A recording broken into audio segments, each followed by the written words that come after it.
அனைவருக்கும் வணக்கம். அனைத்து பென்ஷன்தாரர்களுக்கும் ஒரு முக்கியமான செய்தி. அதாவது இபிஎஃப்ஓ 5 முக்கியமான மாற்றங்களை கொண்டு வந்திருக்காங்க. இதனால பிஎஃப் உறுப்பினர்களுக்கு அதிகரிக்கக்கூடிய நன்மைகள் என்னென்ன அப்படிங்கறத அந்த வீடியோவில் பார்க்க போறோம்.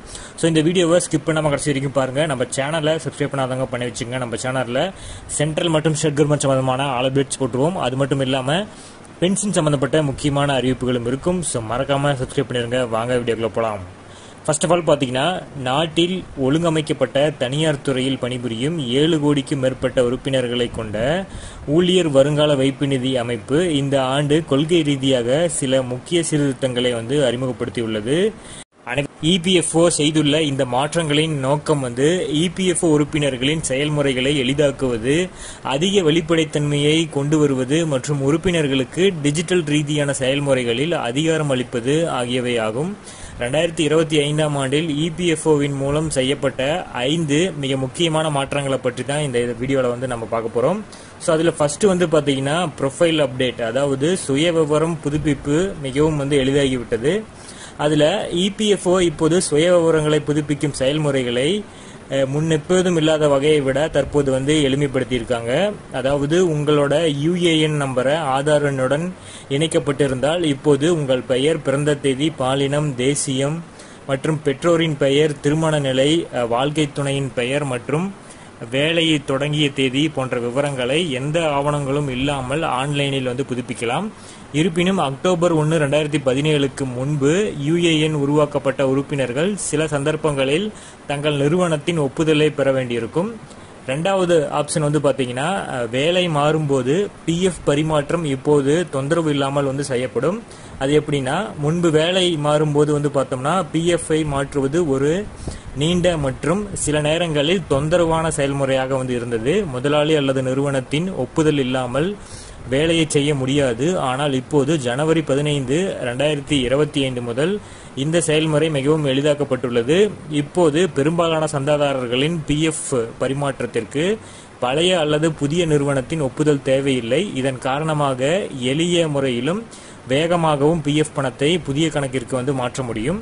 அடுத்ததா மூன்றாவது மாற்றம் பார்த்தீங்கன்னா, யுஏஎன் அண்ட் ஜாயிண்ட் டிக்ளரேஷன், அதாவது யுஏஎன் மற்றும் கூட்டு அறிவிப்பு செயல்முறை டிஜிட்டல் முறையில் மேம்பட்டு விட்டது. அதாவது ஜனவரி 16, 2025 முதல் இது பொருந்தும். புதிய விதிகளின் கீழ் இபிஎஃப்ஓ கூட்டு அறிவிப்பு செயல்முறைகளை டிஜிட்டல் ஆக்கியுள்ளது.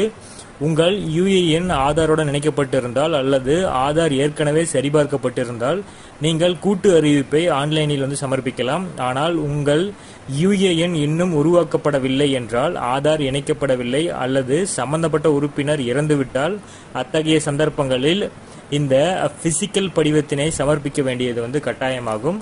அடுத்தது நான்காவது ஆப்ஷன் பார்த்தீங்கன்னா, ஓய்வூதியம் செலுத்துவதற்கான ஒரு மையப்படுத்தப்பட்ட அமைப்பு தொடங்கப்பட்டது. இது இபிஎஃப்ஓ ஜனவரி 1, 2025 முதல் மையப்படுத்தப்பட்ட ஓய்வூதிய கட்டண முறையினை தொடங்கியிருக்காங்க. இதன் கீழ் இப்போது ஓய்வூதியம் என்பிசிஐ தளம் மூலம் எந்த வங்கி கணக்கிற்கு வேண்டுமானாலும் நேரடியாக அனுப்பப்படும்.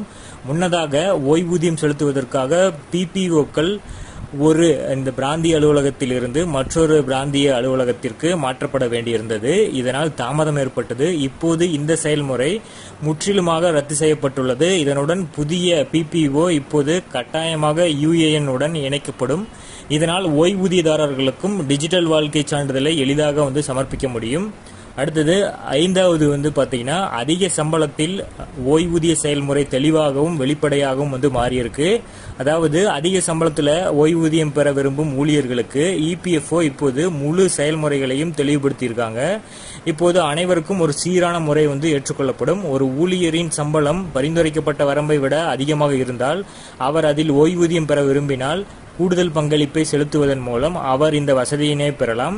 இது தவிர இபிஎஃப்ஓவின் கீழ் வராத மற்றும் தங்கள் சொந்த தனியார் அறக்கட்டளை திட்டத்தில் நடத்தும் நிறுவனங்களுக்கும் அறக்கட்டளையின் விதிகளின் பிரகாரம் இந்த செயல்முறைகளை பின்பற்ற வேண்டும்.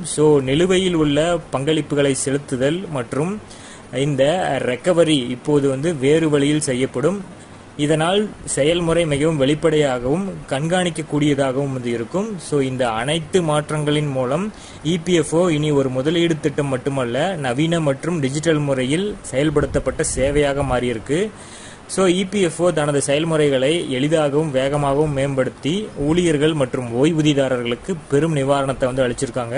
ஸோ இந்த மாற்றங்கள் எல்லாமே வந்து உங்களுக்கு ஆல்ரெடி தெரிஞ்சதுன்னா இதை உங்கள் நண்பர்களுக்கும் வந்து தெரிவிக்க ஷேர் பண்ணுங்கள் மற்றும் வந்து நம்ம சேனலை சப்ஸ்கிரைப் பண்ணி வச்சுக்கோங்க.